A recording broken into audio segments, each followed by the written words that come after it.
Yo, 2006 Jeep Grand Cherokee. I get to work on this gem of a thing again. The valve cover gaskets are leaking quite profusely on this, so I'll be tackling that. I'm going to do the passenger side first because it looks like the worst side. I'm going to start off by taking this pipe off. This is a regular screwdriver or an 8mm. There's a vent hose on the top of the air box and some clips in the front. And I can take this out. Ooh, fancy. It looks like it's going to be easiest for me to take this oil filler neck off. Got some heater hoses on here with a plastic clip on a stud. Gonna try to get that off somehow. It's looking like there's 4 8mm bolts on this thing.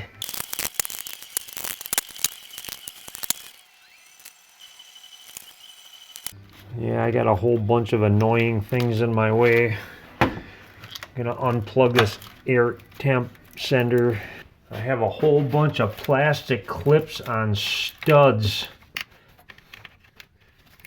I got a little vacuum hose puller on here. I'm just gonna try to slide these off. They just come straight back. I don't know how many of these do I have. I have another one right here in the front bottom corner. I'm going to take this air box off. There's two 10mm down on the bottom of it. There's one on each side. There's another hose clamp on the back of the throttle body. That's an 8mm or a regular screwdriver. This thing should just pull right off. I'm going to remove all of these coils next. You just push in the center of this clip and pop these connectors out. There's 8 coils, 4 on each side. 10mm nuts on the top of the coils.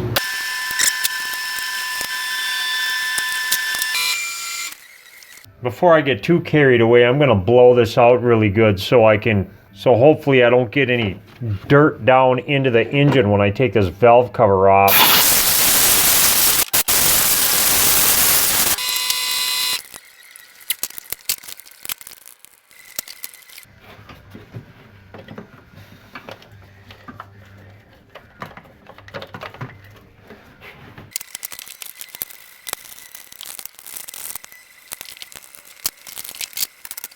Now I got some fuel injectors here. I have child-proof connectors on them. There's little red tabs on them. And I gotta pull back on them tabs and then push in on the black part that's underneath it and they come off. Sometimes they break. This one broke. They always break. They're a bunch of cheap Chrysler crap. So just do all of these and hopefully they won't break. That one lived. Of course, there's 8 of these.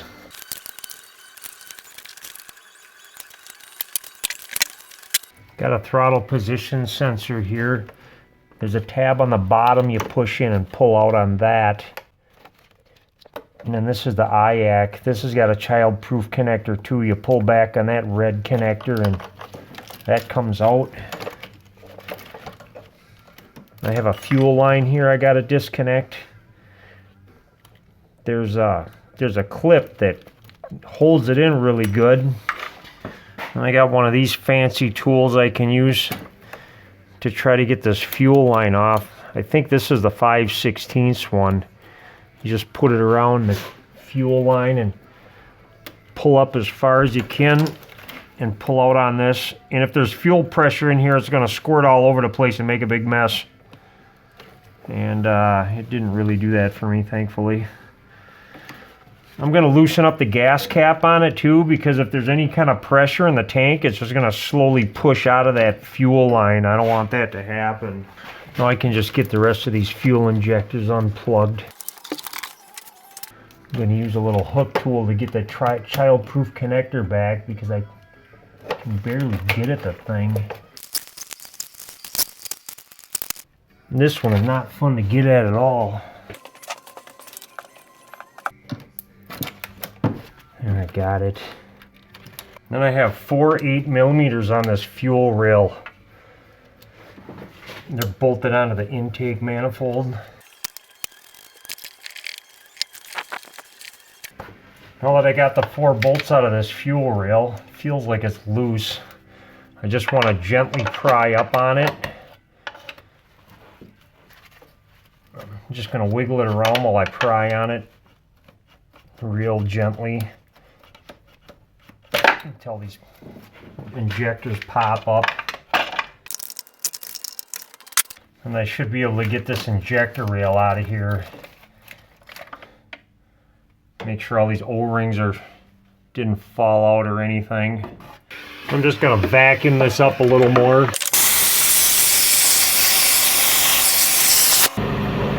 Looks like about 10 mm on this valve cover.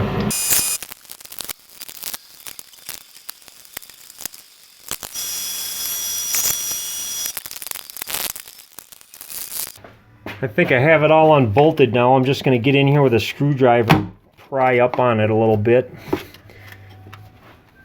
Try to loosen the seal.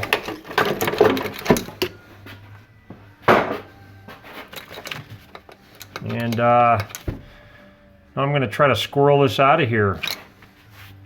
I don't know, I might have to take some other stuff off. I'm going to try to take it out the way it is though. Yeah, wish me luck, right? Right.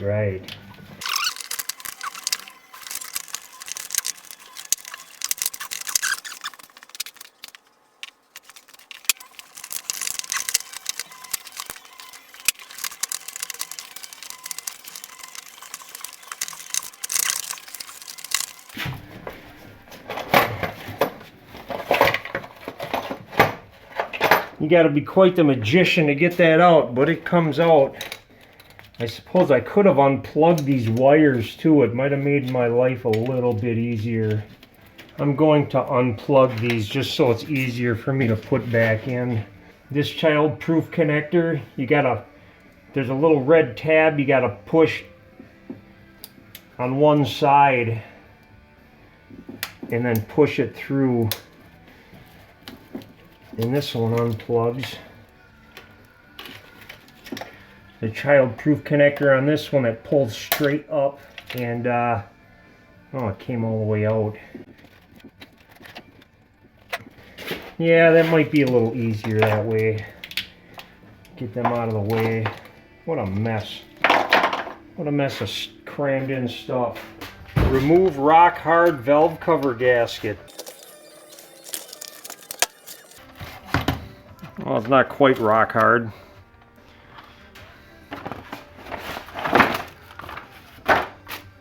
I got these little rubber snubbers for the bolts. Oh wow. They gave me the oil filler gasket. Nice. Just gonna grab a needle nose and get these bolts out. That's probably a good idea to put them all in the same way it took them out, because like these bottom ones are so rusted out, they're just, I don't know, they're not used for anything. I'm gonna try to keep them in order though.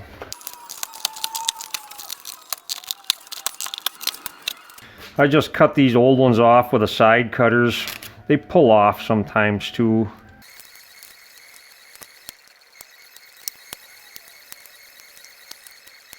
Out with the old, in with the new.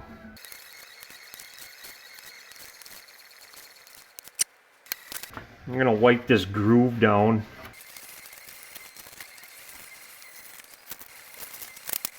There's a right and a left on these valve cover gaskets, and there is an R for the right one. So you can't screw that up too bad.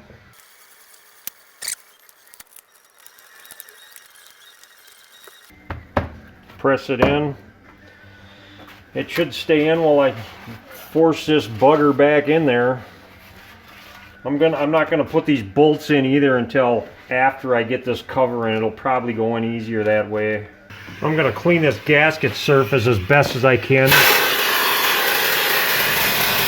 start by doing a little sucking first. A lot of this should just wipe right off for me. Just try not to get any dirt in the engine.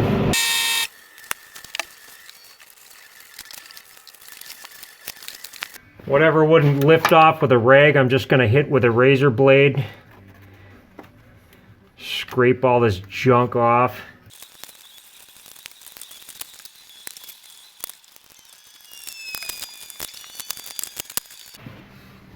I'm going to put a little brake cleaner on a rag and I'm just going to wipe the surface off. That's pretty good enough. Now I just need lots of luck squirreling this back in.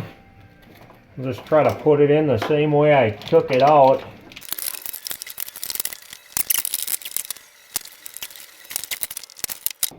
I got you.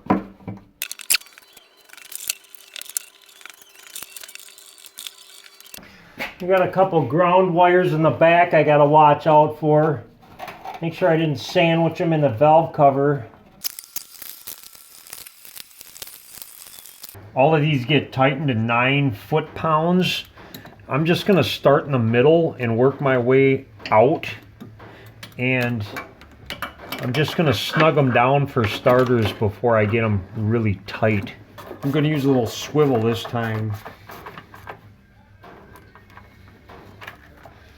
Should be a little easier for me that way.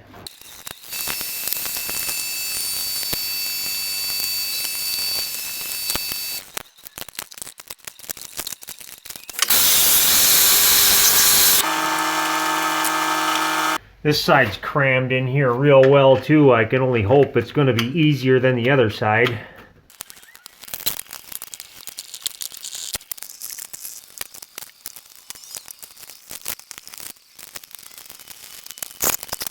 See if I can get lucky getting this one off.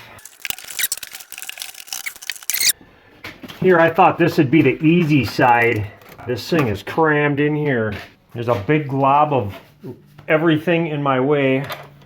I'm going to try to move this electrical box, see if I can get enough room to get this out. Taking this negative terminal off of the battery. And so far, I see like 3 10mm bolts. Or nuts anyways. I see one back here. I see another one buried under here.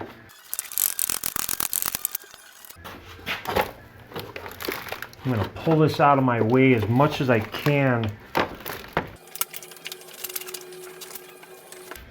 I'm going to try that. No, I got it. Now I'm just going to do the same thing with this valve cover as I did with the other one. I think I got everything cleaned up enough. I'm going to try to squirrel this back in here now that I got the gasket back on it. This wire loom's coming apart too. I got to try not to get any of it to fall apart on me and fall in the engine.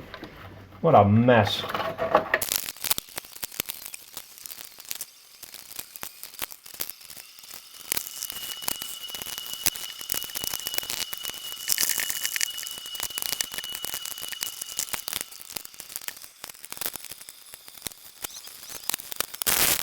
I'm going to reuse these O-rings, wipe them off a little bit. They're not cracked or broken, so I'm going with it. I'm going to put a little silicone paste on them so they slide in real nice. Sometimes I use gear oil. Gear oil seems to work good too. I'm just going to slide this in and line it up with the holes.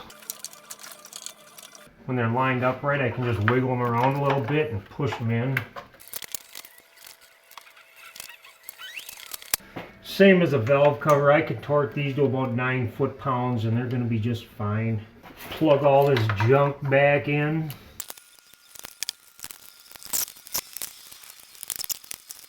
A couple of these fuel injector connectors that broke.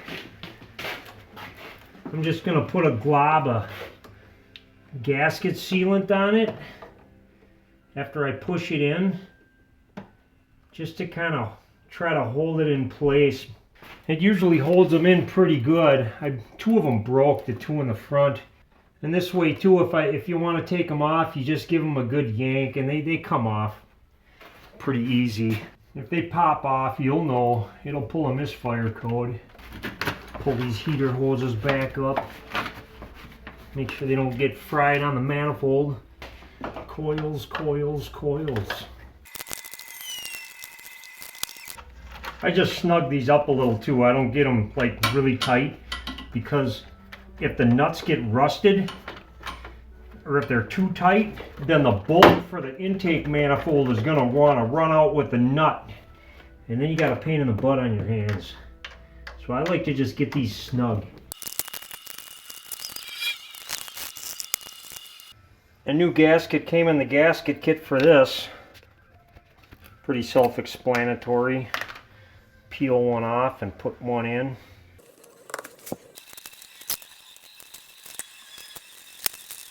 I'm going to do about 6 foot-pounds on these 4 bolts for this oil filler neck.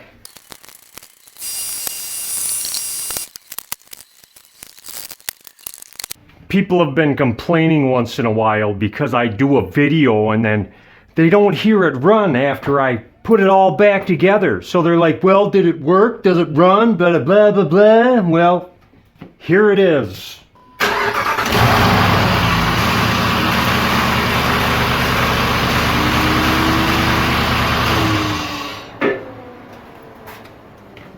What do you know? It runs. Okay, bye.